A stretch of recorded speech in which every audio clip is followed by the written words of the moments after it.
Bom, pessoal, vamos então de exercício, página agora é a 47, o exercício é o 18, que diz assim: quando começa a chover, não nos preocupamos com o impacto das gotas, pois a resistência do ar acaba nos protegendo, ou seja, atenuando o impacto com a superfície. Imagine agora que, em determinado dia do ano, essa resistência ficasse interrompida. Com base nessas informações, responda. Letra A. Se chovesse nesse dia, o que aconteceria com as gotas de água da chuva? Bom, o que acontece? Por que nós não morremos de chuva, né? Quando uma gota de água cai, ela enfrenta a resistência do ar. Essa resistência do ar faz com que ela não acelere tanto, né? Essa aceleração dela aí, esse aumento da velocidade é atenuado. Então, a velocidade que ela adquire caindo do céu não é tão elevada. Agora, se não existisse essa resistência do ar, então essas gotas de água cairiam com uma grande velocidade. Por quê? Porque elas acelerariam muito. Tá? Elas teriam uma distância grande, né? E G atuaria no sentido de fazer com que essas gotas de chuva causassem um impacto e um estrago muitas vezes maior. Então, a resposta aqui para nós é a seguinte, tá? Vamos colocar aqui a nossa resposta. As gotas cairiam em queda livre, a velocidade aumentaria ao longo da queda e atingiria as pessoas, então, com maior impacto, tá? Então, isso aconteceria caso a resistência do ar fosse desligada e então chovesse, tá? A letra B vai nos perguntar o seguinte: calcule qual seria a velocidade em quilômetros por hora de uma gota de chuva que se desprendesse de uma nuvem a 2 quilômetros de altura. Bem, acabamos de ler aqui que as gotas, né, cairiam tal com queda livre com a velocidade bem grande, né, com maior impacto.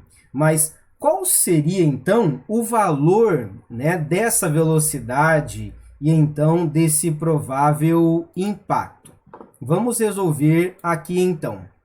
Nós queremos conhecer a velocidade, a altura é igual a 2 km e g é igual a 10. Eu tenho que procurar lá nas minhas equações algo que relacione a velocidade, né, final com a altura.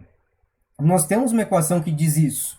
Tem uma equação que diz o seguinte: a velocidade final ao quadrado é igual a 2 vezes a aceleração da gravidade multiplicada, então, pela altura. Só que aqui eu tenho que tomar um cuidado, que a minha gravidade está em metro por segundo ao quadrado aqui, ó, tá vendo? E a minha altura está em quilômetro. Então, 2 quilômetros devem ser transformados em 2.000 metros, certo? Bem, quero conhecer a velocidade. A velocidade final ao quadrado é igual a 2 vezes 10 vezes 2.000. A velocidade final ao quadrado é igual a 2 vezes 2 vai dar 4. Temos, então, 40.000. Eu posso decompor esse número da seguinte forma. 40.000 é, na verdade, 400 vezes 100. Correto? 40.000 é 400 vezes 100. A velocidade final, então, é a raiz quadrada de 400 vezes a raiz quadrada de 100. A raiz quadrada de 400 é 20. A raiz quadrada de 100 é 10. Então, a velocidade final é de 200 metros por segundo. Professor, o quão grande seria essa velocidade? Bem, teríamos literalmente tiros caindo do céu, porque a velocidade final aqui alcançaria 720 quilômetros por hora.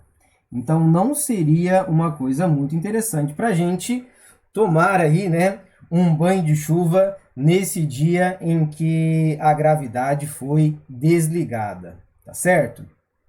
Muito bem, então, voltando aqui ao nosso exercício,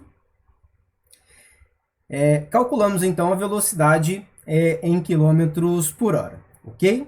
Agora vamos então para um outro exercício, tá? Vamos para o exercício da página 55. Página 55, exercício 15, tá? Página 55, exercício 15, que diz assim: deixa-se cair um objeto de massa de 500 gramas de uma altura de 5 metros, acima do solo. Assinale a alternativa que representa a velocidade do objeto imediatamente antes de tocar o solo, desprezando a resistência do ar. Bem, então, temos aqui a massa, que é de 500 gramas, a altura, que é igual a 5 metros, e desejamos, então, calcular a velocidade final. Como que nós podemos calcular isso? Bem, acabamos de ver que a velocidade final, ao quadrado, é igual a 2 vezes a gravidade vezes a altura. No caso aqui, a gravidade vale 10, a altura vale 5 metros, a velocidade final ao quadrado é igual a 2 vezes 10 vezes 5 é igual a 100. Então, a velocidade final ela é igual a raiz quadrada de 100. Ou seja, a minha velocidade final aqui é igual a 10 metros por segundo.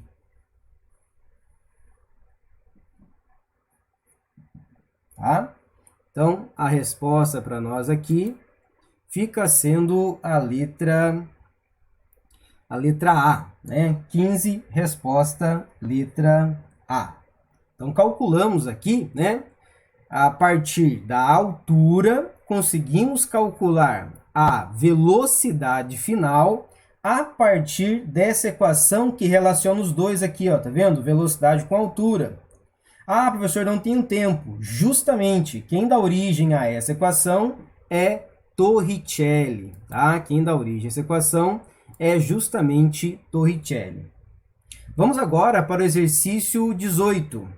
O exercício 18 que diz assim para a gente: um astronauta em um planeta desconhecido observa que um objeto leva 2 segundos para cair, partindo do repouso, de uma altura de 12 metros.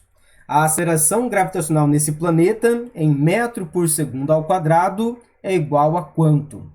Bem, vamos então à resolução dele aqui. Nós sabemos que o tempo é igual a 2 segundos, velocidade inicial é igual a 0, então é uma queda livre, e a altura é igual a 12. Então, qual é o valor da aceleração da gravidade? Há uma equação lá que diz o seguinte: a altura com relação ao tempo. A altura é igual à aceleração da gravidade vezes o tempo ao quadrado dividido por 2. Essa altura é igual a 12. A gravidade é quem eu quero descobrir. O tempo é igual a 2 ao quadrado dividido por 2. 12, fazendo aqui o produto cruzado, né? 2 ao quadrado, 4. 4 vezes g, que é igual a 2 vezes 12, que é 24. A gravidade é igual a 24 dividido por 4. Então, a aceleração da gravidade é 6 metros por segundo ao quadrado. Essa, então, aqui é a nossa resposta. Certo? Que é, então, a letra, vamos aqui, letra B, né? O astronauta, ele fez um experimento, deixou uma partícula cair em queda livre e essa queda foi de 12 metros. Qual é o valor da aceleração? O valor da aceleração é de 6 metros por segundo ao quadrado. Resposta letra B. Certo? Bom, pessoal, então esses eram os exercícios de hoje. Tá? Bons estudos e até mais.